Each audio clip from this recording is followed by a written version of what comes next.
উঠে পড়ে বর্ষণার শিকার হয়ে আমাদের অনেক ভাই গলায় দড়ি দিয়ে আত্মহত্যা করেছে। অনেকেই দুঃখে দুঃখে অসুস্থ হয়ে মারা গেছে, অনেক ভাই পাগল হয়ে গেছে।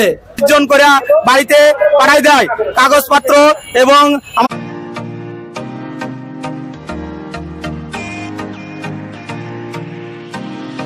আমি এখন ঢাকা প্রেস ক্লাবে আছি। এখানে বিডিআর ৭৬তম বেস এর চাকরি পুনর্বহালের দাবিতে এখানে ওনারা সবাই একত্রিত হয়েছেন। ওনাদের অনেক দাবি আছে। আমি আসলে কয়েকজন বিডিআর ভাইয়ের সাথে কথা বলবো যারা এই দাবিতে আছেন। আসসালামু আলাইকুম। ওয়ালাইকুম আসসালাম। আপনারা আজকে কিসের দাবিতে এখানে দাঁড়িয়েছেন? আমরা তৎকালীন 2008 সালে বিডিআর এ বাংলাদেশ রাইফেলসে আমরা ৭৬তম ব্যাচ হিসাবে জয়েন করছিলাম এবং 2009 সালে আমরা ট্রেনিং শুরু করি। বিভিন্ন ফেব্রুয়ারিতে ঢাকার যে বিডিআর হত্যা বা যে হত্যাযোগ্য হয় এটা আমরা জানি না। আমরা ট্রেনিং এ ছিলাম চট্টগ্রাম বাইতুল ইজ্জত সাতকানিয়া। আমাদের ওই জায়গায় কোনো কিছু ঘটে নাই, কোনো হত্যাযজ্ঞ হয় নাই। আমাদের ট্রেনিং এ আসছিলাম এবং আমাদের কাছে কোনো মোবাইল আসছিল না। আমরা শুধু আন্ডারগ্রাউন্ড জানে ট্রেনিং প্যারেড পিটি এই ছাড়া আর হলো ব্ল্যাক আমরা যে জায়গায় ঘুমাইতাম এই ছাড়া আমরা আর কিছু চিনতাম না। কিন্তু আমাদের পরবর্তীতে ট্রেনিং কিছুদিন অফ থাকে, পরে আবার ট্রেনিং শুরু করে। পরে আমাদের কসম পিরিয়ড না করে জুনে আমাদের কসম পিরিয়ড হওয়ার কথা, জুনের শেষের দিকে এই কসম পিরিয়ড না করে তার 2-4 দিন আগে আমাদের পর্যায়ক্রমে আমাদের 10 জন 20 জন করে বাড়িতে পাঠাই দেয় কাগজপত্র এবং আমাদের ট্রাঙ্ক নিয়ে বলে তোমাদের পরবর্তীতে ডাকা হবে, তোমরা পরবর্তীতে বিভিন্ন ব্যাটালিয়নে পাঠানো হবে, তোমরা জয়েন করবা। অনির্দিষ্টকালের জন্য ছুটি দিছিল, কিন্তু আমাদের ডাকা হয় নাই, আমাদের আর ডাকে নাই। আমাদের পরে বাড়িতে গিয়ে আমরা বুঝতে পারি, শুনতে পাই যে আমাদের একটা করে কাগজ পাঠাই দিছে যে তোমাদের বহিষ্কার করা হয়েছে। আমাদের পরিবার এবং আমরা হতভম্ব হই। এমনকি আমাদের এই 515 জনের ভিতরে এই কথা শুনে অনেকে পাগল হয়ে গেছে। অন্তত আমরা শুনছি 4-5 জন আমাদের সৈনিক পাগল হয়ে গেছে এবং আমি 179 আমার আগের ব্যাটসম্যান উনি মারা গেছে। এমনকি উনি 2 বছর আগে এই বিভিন্ন চিন্তা ভাবনা করে বিভিন্ন রোগে আক্রান্ত হয়ে আমার ব্যাটসম্যান 178 মৃত্যুবরণও করছে। এমনকি আরো 4-5 জন মৃত্যুবরণ করছে আমাদের 515 জনের মধ্যে। এটা আমরা চাকরিতে পূর্ণ বহাল চাই, আমরা ৭৬তম ব্যাচ পূর্ণ বহাল চাই। আমাদের এই কি জন্য বাতিল করা হয়েছে? বিভিন্ন হত্যাকাণ্ড বা বিভিন্ন ইয়ে হয়েছে ঢাকা ফিলখানায়। আমরা ছিলাম চট্টগ্রাম বাইতুল ইজ্জত ট্রেনিং সেন্টার, তখন বিডিআর এর ট্রেনিং সেন্টার একটাই ছিল বাইতুল ইজ্জত, আমরা ওই জায়গাতেই ছিলাম। আমরা তো কোনো অপরাধ করি নাই, আমাদের কি কারণে বহিষ্কার করা হলো এটা আমরা এখনো জানতে পারি নাই। তাই আমরা আমাদের দাবি হলো চাকরি পূর্ণ বহাল চাই। আমাদের ট্রেনিং শেষ, কিছু কসম পিরিয়ড করা হয় নাই, এই জন্য আমরা পুরো ট্রেনিং শেষ। আমরা 4-5 রকম অস্ত্র চালাইতে পারি, রাইফেল চালাইতে পারি। আমরা কেন আমাদের ওই সময় বহিষ্কার করা হলো? কিন্তু আমরা চাকরিতে পূর্ণ বহাল চাই। আমাদের এক দাবি যে আমরা চাকরিতে পূর্ণ বহাল চাই, আমরা পূর্ণ বহাল চাই চাকরিতে। কতজন আছেন আপনারা এই ৭৬তম ব্যাচে? আমরা ৭৬তম ব্যাচে 516 জন আছিলাম। 516 জন ব্যাচের 516 জন রিক্রুটকে 516 জন শিক্ষানবিশ এই জওয়ানদেরকে চাকরিতে পুনর্বহালের জন্য সবিনয় অনুরোধ জানাচ্ছি। সেই সাথে আমি আবারও আমার বন্ধু রফিককে কিছু বলার জন্য সবিনয় অনুরোধ করছি। আসসালামু আলাইকুম। আমরা যখন এখানে উপস্থিত হলাম, প্রিন্ট মিডিয়া, ইলেকট্রিক মিডিয়া আমাদেরকে বারবার প্রশ্ন করতেছে আপনাদের কি দোষ ছিল, কেন আপনারা চাকরিচ্যুত হলেন? এই প্রশ্ন আমরা অনেক আগে করেছি। আমাদের সিনিয়র যারা ছিল আমরা ওনাদেরকে প্রশ্ন করেছি আমাদের অপরাধ কি, কেন আমাদেরকে চাকরিচ্যুত করা হচ্ছে, কিন্তু ওনারা কোনো সদুত্তর দিতে পারে নাই।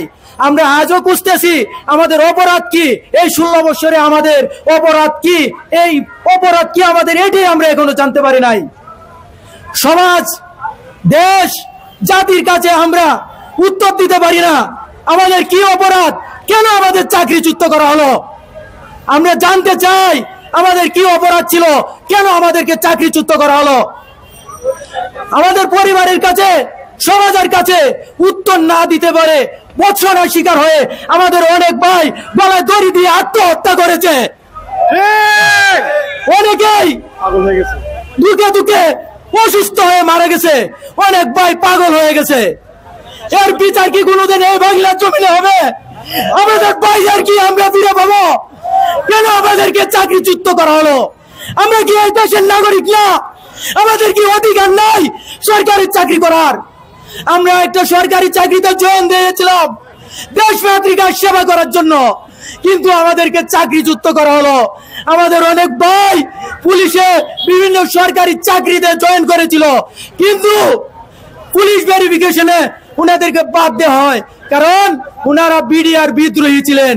আমরা কি বিডিআর বিদ্রোহী? আমরা কি বিডিআর বিদ্রোহ সম্বন্ধে কিছু জানতাম? আমাদের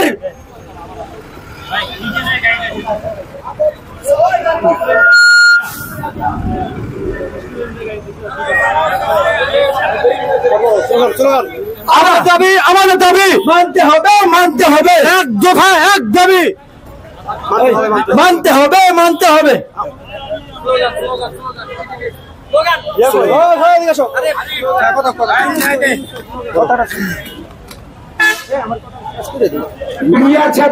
পূর্ণ বহাল করতে হবে, করতে হবে। আমাদের দাবি, আমাদের দাবি মানতে হবে, মানতে হবে। আমাদের অধিকার ফিরিয়ে দাও, ফিরিয়ে দাও। বিনিয়োগের অধিকার ফিরিয়ে দাও, ফিরিয়ে দাও। ছেলেতম বেচের অধিকার ফিরিয়ে দাও, ফিরিয়ে দাও। 16 বছরের লাঞ্ছনা আর নয়, আর নয়। আমাদের দাবি, আমাদের দাবি মানতে হবে, মানতে হবে। আমাদের দাবি, আমাদের দাবি মানতে হবে, মানতে হবে। বিডিআর ছেলেতম বেচ পূর্ণ বহাল করতে হবে, করতে হবে। বিডিআর ছেলেতম বেচ পূর্ণ বহাল করতে হবে, করতে হবে। আমাদের দাবি, আমাদের দাবি মানতে হবে, মানতে হবে। দাবি মোদের একটাই, চাকরি মোরা ফেরত চাই। দাবি মোদের একটাই, চাকরি মোরা ফেরত চাই। আমাদের অধিকার ফিরিয়ে দাও।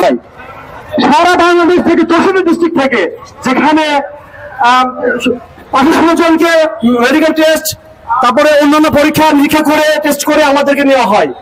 এবং আমাদেরকে যখন ট্রেনিং প্রশিক্ষণ করানো হয়, তখন আমাদের প্রশিক্ষক টিচার বলছিল যে 516 জন যে প্রশিক্ষণ আসছে, এতগুলো ব্যাচের মধ্যে থেকে সেরা মনে হয় আমার কাছে, কারণ এরা গ্রুপিং ফায়ারের জন্য বিখ্যাত। আমরা এতভাবে মেধা তালিকা টেস্ট করে আমাদের নিয়েছে যে আমাদের 2008 সালে আমাদের ঢোকার পর থেকে এমতো অবস্থা যা হোক, আমরা 15 বছর যাবত আমরা 15 বছর যাবত অনেক অভাব অনটনে বিভিন্ন জন বিভিন্ন কাজ করতে গেছি, বিভিন্ন দপ্তরে গেছি, আমাদের কোনো চাকরিতে দিতে যায় নাই। আমার মনে অপেক্ষা ছিলাম, আমাদের একটাই দাবি, আমাদের চাকরি পুনর্বহাল করতে হবে। আমাদের কোনো দোষ ছিল না, আমরা ছিলাম সাধারণ, মানে কনসেন্ট্রেটেড কোর্টে আমাদেরকে পাঠা দেওয়া হয়। কিভাবে পাঠাতে হয়েছে? 50 জন 50 জনকে পাঠিয়ে দেওয়া হয়। সম্মানিত উপস্থিতি, ঢাকা চট্টগ্রাম ছিল। আমরা মূলত 76তম ব্যাচ বাইতুলুজ্জা ট্রেনিং সেন্টার চট্টগ্রামে ছিলাম। তখন আমাদের ট্রেনিং চলছিল। পিলখানা ঘটনা সম্পর্কে আমরা কিছু জানতো না। পিলখানা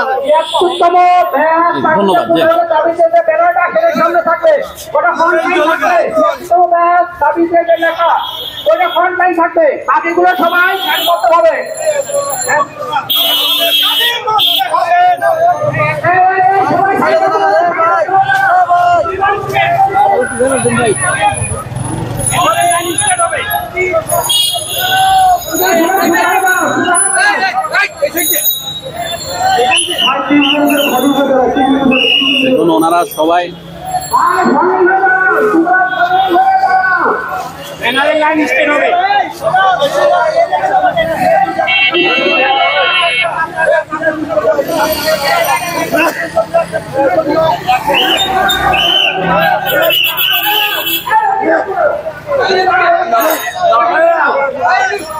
আগে কথা শোনো, আগে কথা শোনো।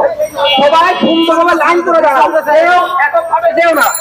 ব্যানার প্রেসিডেন্ট গুলো তাদের কাছে আছে, তারা মাত্র ফ্রন্ট লাইনে থাকো। সবাই একের পিছিয়ে একজন, একজন করে দাও। 6টা লাইন হবে। এখানে যে 7টা ব্যানার লাইন আছে, ঠিক হতে আছে এইভাবে দাও।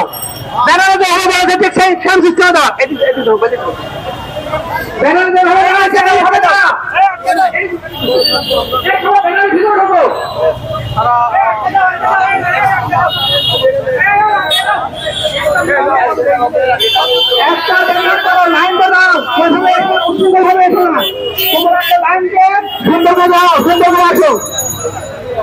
সোজা হয়ে দাঁড়াও, সোজা হয়ে দাঁড়াও।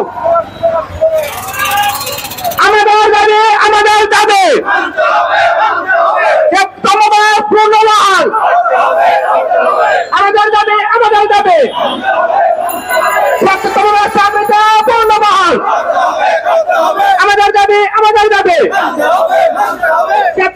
চাকরিতে পূর্ণবহাল। আমাদের দাবি, আমাদের দাবি আমাদের দাবি, আমাদের দাবি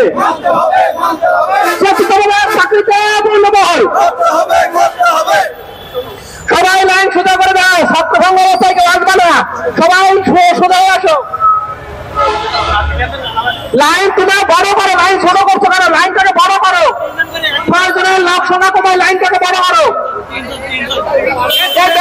এই ব্যানারটা 6 জন ধরা দরকার নেই তো, ব্যানারটা 4 জন, 3 থেকে 4 জন ধরে তো হয়। 7 জন ধরো, 7 জন। এই সবাই সুন্দরভাবে লাইন দিয়ে আসো, এই সবগুলো লাইন দিয়ে আসো। এই 6 জন করে লাইন দাও, লাইন একের পিছে এক দাঁড়াও। তোমরা উচ্ছৃঙ্খল ভাবে হেঁটো না, দয়া করে উচ্ছৃঙ্খল ভাবে হেঁটো না, এক এক করে আসো।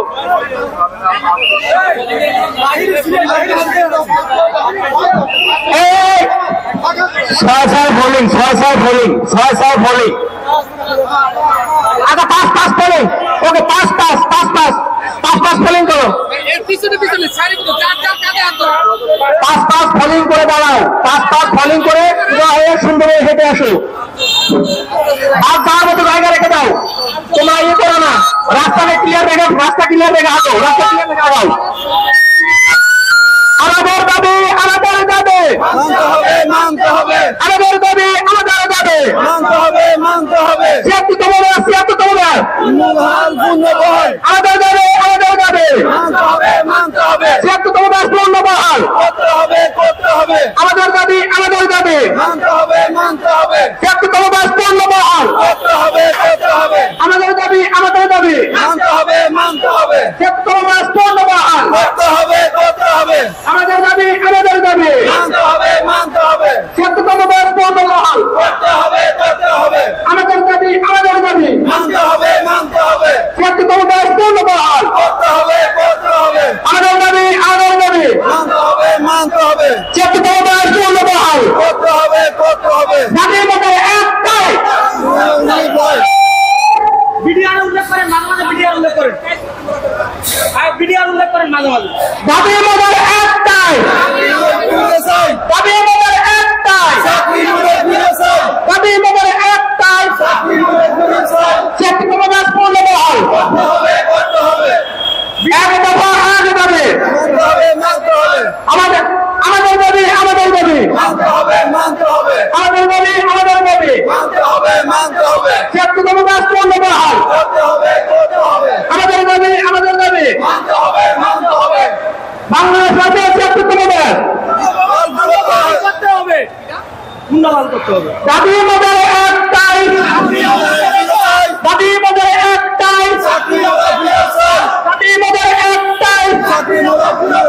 আমাদের দাবি, আমাদের দাবি আমাদের দাবি, আমাদের দাবি আমাদের দাবি।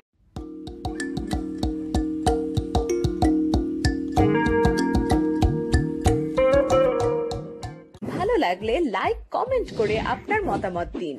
সাথে থাকার জন্য সাবস্ক্রাইব করুন এবং বেল বাটনটিতে ক্লিক করুন।